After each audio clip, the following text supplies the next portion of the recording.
everybody, welcome to this week's Golf Swing Gazette. Today I want to talk about a little bit of how your wrist works, both wrists, mainly your left wrist, how it works in the golf swing, and how it squares up the club face. One thing that I run into with lessons all the time is this old school thought of lag, of creating a lot of lag in here between your shaft and your left forearm, or your lead forearm, right in here. And people wanting to hold on to that lag so much that if you see, it creates a cup in your left wrist.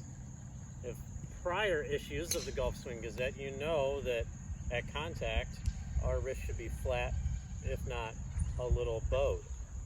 But the other way the wrist works, and the other thing that lag will rob you of, is something called, a little too fancy English for my blood, but ulnar deviation, which is this way, your wrist working this way, deviating from your ulnar bone. So that really squares up the club in the downswing. You'll see tour players, mainly one comes to my mind is Xander Schauffele, in transition will go like this with his wrist.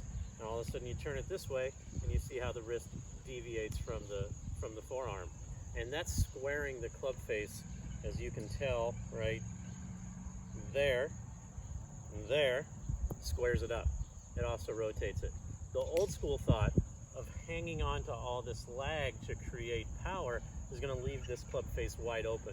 That leads to slices and maybe just pushes or blocks, something like that. But why I filmed this is because I was doing a pre-shot routine myself out here on the driving range, and somebody pulled me aside and asked me what I was doing. Well, I was doing this like that. I was trying to feel that ulnar deviation, or letting go of the lag. Really squares up the club face, really puts it really right in line with your path, if your path is pretty neutral.